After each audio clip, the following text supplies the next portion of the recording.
তো কয়েকদিন আগে আমি একটা ইউটিউবে ভিডিও আপলোড করেছিলাম। যে ভিডিওতে আমি বলেছিলাম যে ইউটিউব স্ট্রাইক কি করে আসে আর ইউটিউব স্ট্রাইক কয় ধরনের কিরকম হয়ে থাকে। আর বলেছিলাম যে ইউটিউব স্ট্রাইক ৯০ দিনের মধ্যে যদি ৩ বার চলে আসে তাহলে কিন্তু চ্যানেল টার্মিনেট হয়ে যায়। মানে ইউটিউব থেকে চ্যানেলটাকে ডিলিট করে দেওয়া হয়। তো ইউটিউব থেকে চ্যানেল ডিলিট করে দেওয়ার পরে ওই কনটেন্ট ক্রিয়েটরের সাথে কি প্রবলেম হতে পারে বা কি ধরনের প্রবলেম হয় সেটা আমি তোমাদের সাথে শেয়ার করব।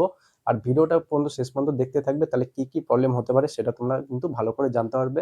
বা ইউটিউবে যারা কাজ করছো এখন তারা কিন্তু সাবধান হতে পারবে যে কি কি ভুল করলে কি ধরনের প্রবলেম তোমাদের আসতে পারে, এই ভুলগুলো যেন দ্বিতীয়বার না হয়। তো বলেছিলাম ভিডিওর মধ্যে যে ৯০ দিনের মধ্যে ৩ বার স্ট্রাইক চলে আসে, এই স্ট্রাইকের ফলে কিন্তু ইউটিউব চ্যানেলটাকে টার্মিনেট করে দেওয়া হবে, ইউটিউব থেকে ডিলিট করে দেওয়া হবে। তো ডিলিট করার পরে কিন্তু তুমি ইউটিউবে যে তোমার যদি আরো কোনো চ্যানেল থেকে থাকে, তোমার যদি চ্যানেলগুলো ফেস ক্যাম ভিডিও হয়ে থাকে বা তুমি যদি ভয়েস ওভার ভিডিও করে থাকো, সেরকম যদি তোমার চ্যানেল হয়ে থাকে, একটা চ্যানেল যেরকম ডিলিট হয়ে গেল আর বাদবাকি চ্যানেল যদি তোমার থেকে থাকে ৩-৪টে আরো যদি চ্যানেল থেকে থাকে, তাহলে কিন্তু সেই চ্যানেলগুলো কিন্তু টার্মিনেট হতে শুরু করবে। সেই চ্যানেলগুলো কিন্তু আস্তে আস্তে ডিলিট হয়ে যাবে। ওই চ্যানেলগুলো ডিলিট হওয়ার কারণ কি হবে? ওই চ্যানেলের সাথে কোনো সম্পর্ক নেই। তোমার আলাদা জিমেল দিয়ে তুমি চ্যানেল খুলেছো, কোনো প্রবলেম নেই, আলাদা নাম্বার ফোন নাম্বার দিয়ে তুমি অ্যাড করেছো, পুরোটাই টোটালি আলাদা তুমি ইউটিউবের চ্যানেলগুলো বানিয়েছো, আলাদা আলাদাভাবে ইউটিউব চ্যানেল বানানো। তাহলে ইউটিউব চ্যানেলগুলো কি করে ডিলিট হয়ে যাবে? কেন ডিলিট হবে? ইউটিউবে যেদিন থেকে এআই ইন্টিগ্রেট হয়েছে সেদিন থেকে কিন্তু একটা পলিসি কিন্তু খুব ভালোভাবে কিন্তু চালু হয়েছে ইউটিউবে।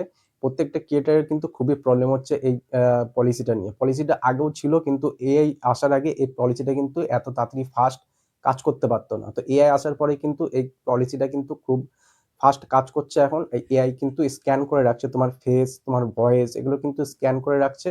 সার্কামভেনশন পলিসি কিন্তু তোমার চ্যানেলে চলে আসছে। কিরকম?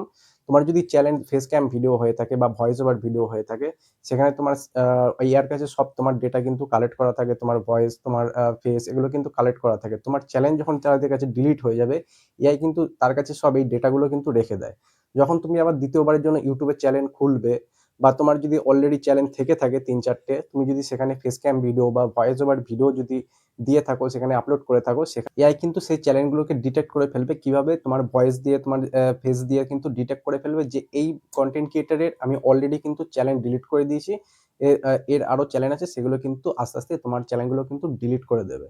এটা হচ্ছে সার্কামভেনশন পলিসি, যে একটা পলিসি আছে, সেই পলিসি অনুযায়ী কিন্তু এই কাজগুলো হয়। তো সার্কামভেনশন পলিসি কিন্তু খুবই একটা খারাপ একটা আপডেট, যে খারাপ একটা পলিসি, মানে খতরনাক পলিসি যাকে বলা হয়, সেই খতরনাক পলিসি কিন্তু সার্কামভেনশন পলিসি। এটা যদি একবার তোমার ইউটিউব থেকে যদি চ্যানেল ডিলিট হয়ে যায়, তাহলে কিন্তু দ্বিতীয়বারের জন্য তুমি কোনোদিনও চ্যানেল কিন্তু খুলতে পারবে না। সেটা যদি তোমার ভয়েস ওভার হয়ে চ্যানেলই হয়ে থাকুক বা ফেস ক্যাম ভিডিও হয়ে থাকুক, ফেস ক্যাম চ্যানেল হয়ে থাকুক, সেগুলো কিন্তু টার্মিনেট হয়ে যাবে। তুমি যতই খোলার চেষ্টা করবে, তুমি অন্য জিমেল দিয়ে, অন্য ফোন নাম্বার দিয়ে তুমি যতই খোলার চেষ্টা করবে, যখনই তুমি তোমার ভিডিও তুমি দিতে থাকবে তোমার ফেস দিয়ে বা তোমার কলার ভয়েস দিয়ে তুমি ভিডিওগুলো আপলোড করতে থাকবে, তখন কিন্তু এআই তোমাকে ডিটেক্ট করে কিন্তু সেই চ্যানেলগুলো কিন্তু টার্মিনেট করে দেবে। তো সার্কামভেনশন পলিসির একটাই কথা হচ্ছে, তোমার যদি ইউটিউবের চ্যানেল থেকে থাকে আর তুমি যদি কোনো কারণে যদি স্ট্রাইক চলে আসে, তুমি যদি এরকম ভুল করতে থাকো বারবার, যদি একবার যদি চ্যানেল তোমার ইউটিউব থেকে ডিলিট হয়ে যায়, তাহলে কিন্তু কোনোদিনও তুমি ইউটিউবে আর কোনোদিনও কাজ করতে পারবে না, ইউটিউবে কিন্তু চ্যানেল আর খুলতে পারবে না। তো যারা অলরেডি ইউটিউবে এখন আপাতত কাজ করছো, তারা কিন্তু, নতুন যারা আসছো ইউটিউবে কাজ করতে, তারা কিন্তু অবশ্যই যে ইউটিউব যে পলিসিগুলো আছে সেগুলো কিন্তু ভালো করে জেনে নিয়ে তবে কিন্তু ইউটিউবে কাজ করবে। যদি এরকম কোনো যদি ভুল হয়ে যায়, যদি চ্যানেল একবার যদি তোমাদের ডিলিট হয়ে যায়, তাহলে কিন্তু ইউটিউবে কোনোদিনও তোমরা কিন্তু আর কোনোদিনও ইউটিউবে চ্যানেল খুলতে পারবে না, চ্যানেলে কাজ করতে পারবে না। তো চ্যানেল কেরিয়ার শুরু হওয়ার আগে কিন্তু তোমাদের ইউটিউবের কেরিয়ার কিন্তু নষ্ট হয়ে যাবে। তো এটাই সাবধান করা ছিল যে প্রত্যেকজনা যেভাবে কাজ করছো তারা একটাই ভালোভাবে কাজ করবে, যেন ইউটিউবে কোনো তোমার চ্যানেলে কোনো স্ট্রাইক না আসে। আর স্ট্রাইক আসলে সাবধান হয়ে যাও আগে থেকে। যেই কারণে তোমার চ্যানেলগুলোতে স্ট্রাইক চলে আসছে, সেগুলো ভালো করে দেখে নিয়ে বুঝে তারপরে তুমি ইউটিউবে দ্বিতীয়বারের জন্য আবার কাজ করা শুরু করবে। তো স্ট্রাইক সম্বন্ধে এটাই সাবধান করার ছিল। যদি ভিডিওটা ভালো লাগে তাহলে একটা লাইক করে দিও আর চ্যানেলটাকে সাবস্ক্রাইব করে রাখো, কারণ আমি ইউটিউবে এই ধরনের আপডেট কিন্তু প্রত্যেকটা যে আপডেটগুলো আছে ইউটিউবে, সব রকম যে আপডেটগুলো আছে এই চ্যানেলে কিন্তু আমি দিয়ে থাকি। দেখা হচ্ছে একটা নেক্সট কোনো টপিক।